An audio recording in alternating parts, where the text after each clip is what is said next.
നമസ്കാരം. തണൽ ഡെക്കാൻ ന്യൂസിലേക്ക് സ്വാഗതം. പ്രധാന വാർത്തകൾ. ഹൈദരാബാദിലെ തണൽ മലയാളി സേവാ സമിതിയുടെ ഈ വർഷത്തെ ഓണാഘോഷ പരിപാടിയായ തണലോണം 2025 മൽക്കജിഗിരി തിരുമല ഗാർഡൻ ഫംഗ്ഷൻ ഹാളിൽ വെച്ച് ആഗസ്റ്റ് 10 രാവിലെ 10 മണി മുതൽ നടത്തപ്പെടുന്നു. ലുലു ഗ്രൂപ്പ് കൊച്ചി സ്മാർട്ട് സിറ്റിയിൽ നിർമ്മിച്ച കേരളത്തിലെ ഏറ്റവും വലിയ IT ടവറുകൾ മുഖ്യമന്ത്രി പിണറായി വിജയൻ ജൂൺ 28 ഉദ്ഘാടനം ചെയ്തു. ഹൈദരാബാദിലെ ഒരു പ്രമുഖ NGO ആയ Kairali education society AS Rao നഗറിലെ സായിനാഥപുരം വെങ്കടേശ്വര നഗർ കോളനിയിൽ ടിങ്കിൾ ടോട്ട്സ് എന്ന പേരിൽ ഒരു പുതിയ പ്രീ പ്രൈമറി സ്കൂൾ ആരംഭിച്ചു. USA ബീറ്റ ടെക്നോളജീസ് നിർമ്മിച്ച ആദ്യത്തെ ഇലക്ട്രിക് വിമാനമായ അലിയ CX-300 യാത്രക്കാരെയും വഹിച്ചുകൊണ്ട് വിജയകരമായി പറന്നുയർന്നു. ഹൈദരാബാദിലെ കൊണ്ടാപ്പൂരിനെയും ഗച്ചിബൗളിയെയും തമ്മിൽ ബന്ധിപ്പിക്കുന്ന Shilpa layout phase 2 flyover June 28 മുഖ്യമന്ത്രി ശ്രീ രേവന്ത് റെഡ്ഡി ഉദ്ഘാടനം ചെയ്തു. തെലങ്കാന സ്റ്റേറ്റ് റോഡ് ട്രാൻസ്പോർട്ട് കോർപ്പറേഷന്റെ ഇലക്ട്രിക് സൂപ്പർ ലക്സറി ബസിന്റെ ആദ്യ വനിതാ ഡ്രൈവറായി V സരിതയെ നിയമിച്ചു. 1989 മുതൽ തനിക്ക് കിട്ടിയ 100 കണക്കിന് ക്ഷണക്കത്തുകൾ മുഴുവൻ ശേഖരിച്ചു വെച്ചുകൊണ്ട് ശ്രദ്ധേയനായിരിക്കുകയാണ് കോട്ടയം ജില്ലയിലെ പൊൻകുന്നം ചിറക്കടവ് സ്വദേശി പറപ്പള്ളിക്കുന്നൽ വീട്ടിൽ PN സോജൻ. വിവാഹത്തിനും മറ്റ് സ്വകാര്യ പരിപാടികൾക്കും വമ്പൻ ഓഫറുകളോടെ ബസ്സുകൾ വിട്ടു നൽകാൻ Kerala state road transport corporation തീരുമാനിച്ചു. സർക്കാർ ടെലികോം കമ്പനിയായ BSNL അവരുടെ സിം രഹിത വയർലെസ് നെറ്റ്വർക്ക് സേവനമായ Q5Gയുടെ 2 പ്ലാനുകൾ ഹൈദരാബാദിൽ അവതരിപ്പിച്ചു. ഇനിയൊരു ഇടവേള.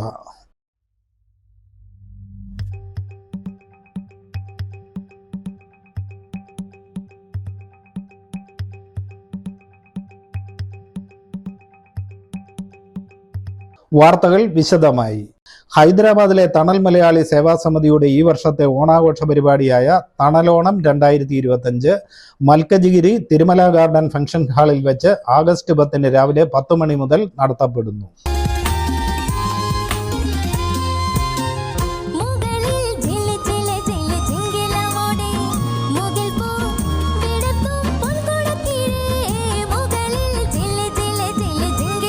കലാഭവൻ രാകേഷിന്റെ രസികർ ടീം മ്യൂസിക്കൽ ബാൻഡ് അവതരിപ്പിക്കുന്ന മ്യൂസിക്കൽ ഫ്യൂഷൻ മെഗാ ഷോയാണ് പരിപാടിയിലെ മുഖ്യ ഇനങ്ങളിലൊന്ന്. അതിലെ നാടൻപാട്ട്, സിനിമാ ഗാനങ്ങൾ എന്നിവയ്ക്ക് പുറമെയുള്ള ചെണ്ട വയലിൻ, ചെണ്ട ഗിറ്റാർ, മറ്റു വാദ്യോപകരണങ്ങൾ ഉപയോഗിച്ചുള്ള ഫ്യൂഷൻ സംഗീതം തുടങ്ങിയവ കണ്ണിനും കാതിനും മനസ്സിനും ഇമ്പമേകും.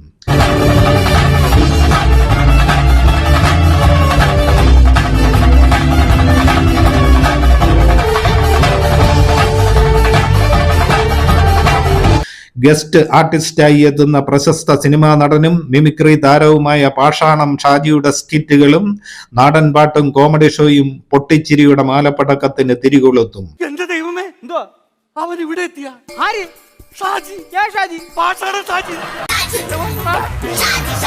കലാപരിപാടികൾ ആസ്വദിക്കാനും വിഭവസമൃദ്ധമായ സദ്യ രുചിച്ചറിയാനും തണലിന്റെ ഈ ഓണാഘോഷ പരിപാടിയിലേക്ക് തണൽ കുടുംബാംഗങ്ങളോടൊപ്പം ഇരട്ട നഗരത്തിലെ മുഴുവൻ സഹൃദയരെയും ഹാർദമായി സ്വാഗതം ചെയ്യുന്നതായി സെക്രട്ടറി അറിയിച്ചു. ലുലു ഗ്രൂപ്പ് കൊച്ചി സ്മാർട്ട് സിറ്റിയിൽ നിർമ്മിച്ച കേരളത്തിലെ ഏറ്റവും വലിയ IT ടവറുകൾ മുഖ്യമന്ത്രി പിണറായി വിജയൻ ജൂൺ 28 ഉദ്ഘാടനം ചെയ്തു. 1500 കോടി രൂപ ചിലവിട്ട് 30 നിലകളിലായി നിർമ്മിച്ച ഈ ഇരട്ട ടവറിൽ 25,000 IT പ്രൊഫഷണലുകൾക്ക് ജോലി ചെയ്യാനാകും.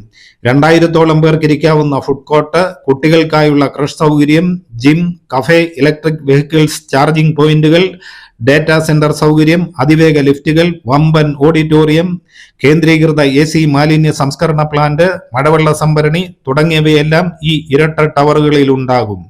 3000 കാറുകൾക്കുള്ള റോബോട്ടിക് പാർക്കിംഗ് സൗകര്യം ഉൾപ്പെടെ 4400 കാറുകൾക്ക് ഇവിടെ പാർക്ക് ചെയ്യാനാകും. രാജ്യാന്തര കമ്പനികൾ പലതും ഇവിടെ ഓഫീസ് തുറക്കാൻ പദ്ധതിയിടുന്നുണ്ട്. അടുത്ത 5 വർഷത്തിനുള്ളിൽ 1 ലക്ഷം IT പ്രൊഫഷണലുകൾക്ക് ജോലി ചെയ്യാവുന്ന ലെവലിലേക്ക് IT പാർക്കിനെ ഉയർത്തുകയാണ് ലുലു ഗ്രൂപ്പിന്റെ ലക്ഷ്യം. ഹൈദരാബാദിലെ ഒരു പ്രമുഖ NGO ആയ Kairali education society AS Rao നഗറിലെ സായിനാഥപുരം വെങ്കടേശ്വര നഗർ കോളനിയിൽ టింగిల్ టోట్స్ ఎన్న పేరిల్ ఒక పుതിയ ప్రీ ప్రైమరీ స్కూల్ ఆరంభించు. ఇక్కడ ఇది ఇనాగ్రేట్ చేస్తున్న సందర్భంగా వారికి శుభాకాంక్షలు తెలియజెప్తున్నాము. కంగ్రాచులేషన్స్. అండ్ ఇది కేరళ ఎడ్యుకేషన్ సొసైటీ అండర్ లో వచ్చేటువంటి project. It's an NGO project. So ఆ ప్రాజెక్ట్ ని సపోర్ట్ చేస్తున్నందుకు సంతోషంగా ఉంది. ജൂൺ 21 നടന്ന ഉദ്ഘാടന ചടങ്ങിൽ പ്രമുഖ തെലുങ്ക് ടെലിവിഷൻ പ്രസന്ററും അഭിനേത്രിയും നിർമ്മാതാവുമായ ശ്രീമതി സുമ കനകാല മുഖ്യാതിഥിയും മൗലാലി കോർപ്പറേറ്റർ ശ്രീമതി സുനിത ശേഖർ യാദവ് വിശിഷ്ടാതിഥിയുമായിരുന്നു. President E Sukumaran, secretary retired colonel P Sundaresan, academic council chairman P K Krishnan എന്നിവർ പ്രസംഗിച്ചു. 1993 സ്ഥാപിതമായതും ലാഭേച്ഛയില്ലാതെ പ്രവർത്തിച്ചു വരുന്നതുമായ കൈരളി എഡ്യൂക്കേഷൻ സൊസൈറ്റി പ്രമുഖ മോണ്ടിസോറി വിദ്യാഭ്യാസ സ്ഥാപനമായ ക്രീഡോയുമായി സഹകരിച്ചാണ് സാധാരണക്കാർക്ക് താങ്ങാനാവുന്ന ചെലവിൽ ഗുണനിലവാരമുള്ള പ്രാരംഭ വിദ്യാഭ്യാസം കുട്ടികൾക്ക് നൽകുക. USA ബീറ്റ ടെക്നോളജീസ് നിർമ്മിച്ച ആദ്യത്തെ ഇലക്ട്രിക് വിമാനമായ അലിയ CX-300 യാത്രക്കാരെയും വഹിച്ചുകൊണ്ട് വിജയകരമായി പറന്നുയർന്നു. വ്യോമയാന ചരിത്രത്തിലെ ആദ്യ സംരംഭമാണിതെന്നാണ് റിപ്പോർട്ട്. 4 യാത്രക്കാരുമായി US ഈസ്റ്റ് ഹാംപ്ടണിൽ നിന്ന് ജോൺ F കെന്നഡി വിമാനത്താവളത്തിലേക്കുള്ള 130 കിലോമീറ്റർ ദൂരം 30 മിനിറ്റ് കൊണ്ടാണ് പറന്നെത്തിയത്. ഈ യാത്രയ്ക്കുള്ള ചെലവ് വെറും $8 മാത്രമായിരുന്നു എന്നതാണ് അമ്പരപ്പിക്കുന്ന വസ്തുത. ഇതേ ദൂരം ഒരു ഹെലികോപ്റ്ററിൽ സഞ്ചരിക്കാൻ ഏകദേശം $160 ഇന്ധന ചെലവായി മാത്രം വേണ്ടിവരും. എഞ്ചിനുകളുടെയും പ്രൊപ്പല്ലറുകളുടെയും ശബ്ദമില്ലാത്ത ഒരു യാത്രാ അനുഭവമാണ് ഇതിലെ യാത്രയിലൂടെ നമുക്ക് കിട്ടുന്നത്. ബീറ്റ ടെക്നോളജീസ് ഇലക്ട്രിക്കൽ വിമാനങ്ങളുടെ നിർമ്മാണം, സർട്ടിഫിക്കേഷൻ, വാണിജ്യവൽക്കരണം എന്നിവ വേഗത്തിലാക്കാൻ അടുത്തിടെ $318 മില്യൺ ഫണ്ട് സമാഹരിച്ചിരുന്നു. ഒറ്റ ചാർജിൽ 250 നോട്ടിക്കൽ മൈൽ വരെ പറക്കാൻ ബീറ്റ വിമാനങ്ങൾക്ക് കഴിയും. ഹൈദരാബാദിലെ കൊണ്ടാപൂരിനെയും ഗച്ചിബൗളിയെയും തമ്മിൽ ബന്ധിപ്പിക്കുന്ന Shilpa layout phase 2 flyover June 28 മുഖ്യമന്ത്രി ശ്രീ എ രേവന്ത് റെഡ്ഡി ഉദ്ഘാടനം ചെയ്തു. മുഖ്യമന്ത്രിയുടെ നിർദ്ദേശപ്രകാരം ഫ്ലൈ ഓവറിന് മുൻ മന്ത്രി പി ജനാർദ്ദൻ റെഡ്ഡിയുടെ പേര് നൽകിയതിനാൽ ഈ flyover PJR flyover എന്ന് അറിയപ്പെടും. IT പ്രൊഫഷണലുകൾ ഉൾപ്പെടെയുള്ള ആയിരക്കണക്കിന് ദൈനംദിന യാത്രക്കാർക്ക് ഈ ഫ്ലൈ ഓവർ ഉപകാരപ്രദമാകും. Kondapur, Gachibowli, hitech city, Madhapur, financial district തുടങ്ങിയ സ്ഥലങ്ങളിലെ ഗതാഗതക്കുരുക്കിന് അയവുണ്ടാകുന്നത് മൂലം യാത്രാസമയം കുറയും. Hyderabad road development corporation limited നടപ്പാക്കിയ സ്ട്രാറ്റജിക് റോഡ് ഡെവലപ്മെന്റ് പ്ലാനിന്റെ ഭാഗമായി 172 കോടി രൂപ ചിലവിട്ടാണ് 1.29 കിലോമീറ്റർ ദൈർഘ്യമുള്ള ഈ ഫ്ലൈ ഓവർ നിർമ്മിച്ചത്. തെലങ്കാന സ്റ്റേറ്റ് റോഡ് ട്രാൻസ്പോർട്ട് കോർപ്പറേഷന്റെ ഇലക്ട്രിക് സൂപ്പർ ലക്സറി ബസിന്റെ ആദ്യ വനിതാ ഡ്രൈവറായി വി സരിതയെ നിയമിച്ചു. ഇരിയാലഗുഡയിൽ നിന്ന് ഹൈദരാബാദിലേക്കും തിരിച്ചുമുള്ള 288 കിലോമീറ്റർ ദൂരമാണ് സരിത ബസിന്റെ വളയം പിടിക്കുന്നത്. 2004 കാലഘട്ടത്തിൽ ഹൈദരാബാദിനടുത്തുള്ള ചൌട്ടുപ്പലിൽ ഓട്ടോ ഡ്രൈവറായി തുടങ്ങിയ സരിതയ്ക്ക് 2007 വലിയ വാഹനങ്ങൾ ഓടിക്കുന്നതിനുള്ള ലൈസൻസും കിട്ടി. മികച്ച അവസരങ്ങൾ തേടി ഡൽഹിയിലേക്ക് പോയ സരിത അവിടെ 10 വർഷക്കാലം CNG-യിൽ പ്രവർത്തിക്കുന്ന ബസിന്റെ ഡ്രൈവറായി ജോലി നോക്കി. മാതാപിതാക്കൾക്ക് പ്രായമായതിനാലാണ് സരിതയ്ക്ക് ഇപ്പോൾ നാട്ടിലേക്ക് മടങ്ങേണ്ടി വന്നത്.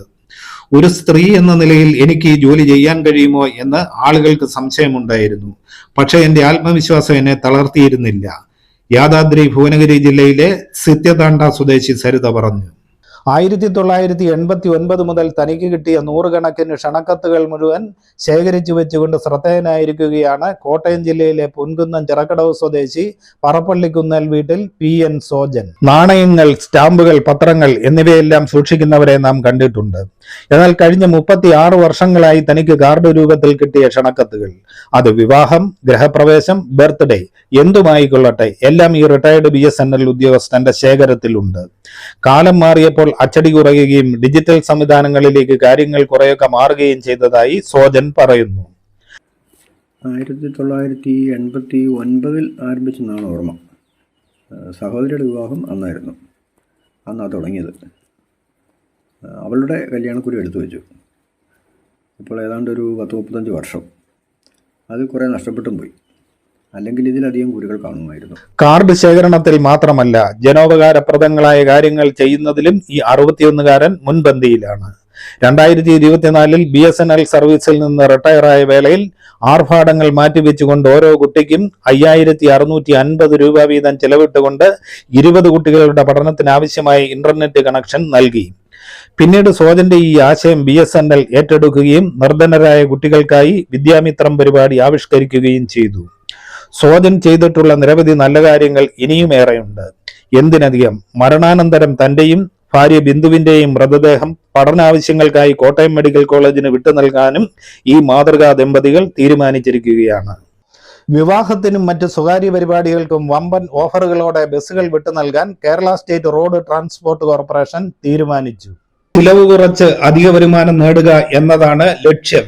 4 മണിക്കൂർ, 8 മണിക്കൂർ, 12 മണിക്കൂർ, 16 മണിക്കൂർ എന്നിങ്ങനെ ദൂരത്തിനനുസരിച്ച് ABCD എന്നിങ്ങനെ 4 വിഭാഗമാക്കിയാണ് പുതിയ നിരക്കുകൾ പ്രഖ്യാപിച്ചിരിക്കുന്നത്. 4 മണിക്കൂർ ദൈർഘ്യമുള്ള 40 കിലോമീറ്റർ യാത്രയ്ക്ക് മിനി ബസിന് 3500 രൂപ നൽകിയാൽ മതി. ഓർഡിനറി ബസിന് 3600, ഫാസ്റ്റ് പാസഞ്ചറിന് 3700, സൂപ്പർ ഫാസ്റ്റിന് 3800, സൂപ്പർ ഡീലക്സിന് 3900, വോൾവോ AC ബസ്സുകൾക്ക് 4300, മൾട്ടി ആക്സിൽ ബസ്സുകൾക്ക് 5300 എന്നിങ്ങനെയുമാണ് നിരക്കുകൾ. ഈ നിരക്കുകൾ GST ഉൾപ്പെടെയാണ്. 40 കിലോമീറ്റർ എന്നത് ട്രിപ്പ് പോയി വരുന്ന ദൂരമാണ്. അധികമായി വരുന്ന ഓരോ കിലോമീറ്ററിനും ബസിന്റെ ക്ലാസ് അനുസരിച്ചുള്ള തുകയും GSTയും നൽകണം. കൂടുതൽ വിവരങ്ങൾക്കും നിരക്കുകൾക്കുമായി KSRTCയുടെ വെബ്സൈറ്റ് സന്ദർശിക്കാവുന്നതാണ്. സർക്കാർ ടെലികോം കമ്പനിയായ BSNL അവരുടെ സിം രഹിത വയർലെസ് നെറ്റ്വർക്ക് സേവനമായ Q5Gയുടെ 2 പ്ലാനുകൾ ഹൈദരാബാദിൽ അവതരിപ്പിച്ചു. പ്രതിമാസം 999 രൂപയുടെയും 1499 രൂപയുടെയും 2 പ്ലാനുകളെ കുറിച്ചുള്ള വിവരങ്ങളാണ് കമ്പനി പുറത്തുവിട്ടത്. 999 രൂപയുടെ പ്ലാൻ 100 Mbps വേഗത വാഗ്ദാനം ചെയ്യുമ്പോൾ 1499 രൂപയുടെ പ്ലാൻ 300 Mbps വേഗതയാണ് വാഗ്ദാനം ചെയ്യുന്നത്. ഭാരത് സഞ്ചാർ നിഗം ലിമിറ്റഡിന്റെ 4G പോലെ 5G സേവനവും തദ്ദേശീയ ടെക്നോളജിയിൽ വികസിപ്പിച്ചെടുത്തതാണ്. പരമ്പരാഗത കണക്ഷനുകളിൽ നിന്ന് വ്യത്യസ്തമായി സിം കാർഡോ വയേർഡ് കണക്ടിവിറ്റിയോ ആവശ്യമില്ലാത്ത 5G സേവനമാണിത്. നിലവിൽ ടെലികോം നടപ്പിലാക്കിയത് ക്വാണ്ടം 5Gയുടെ സോഫ്റ്റ് ലോഞ്ചാണ്. ഉടനെ തന്നെ ഈ സേവനം വരിക്കാരിലേക്ക് എത്തിച്ചേക്കുമെന്നാണ് പ്രതീക്ഷ. തണൽ ഡെക്കാൻ വാർത്തകൾ ഇവിടെ അവസാനിക്കുന്നില്ല. കൂടുതൽ വാർത്തകളും വിശേഷങ്ങളുമായി വീണ്ടും കാണാം. നന്ദി, നമസ്കാരം.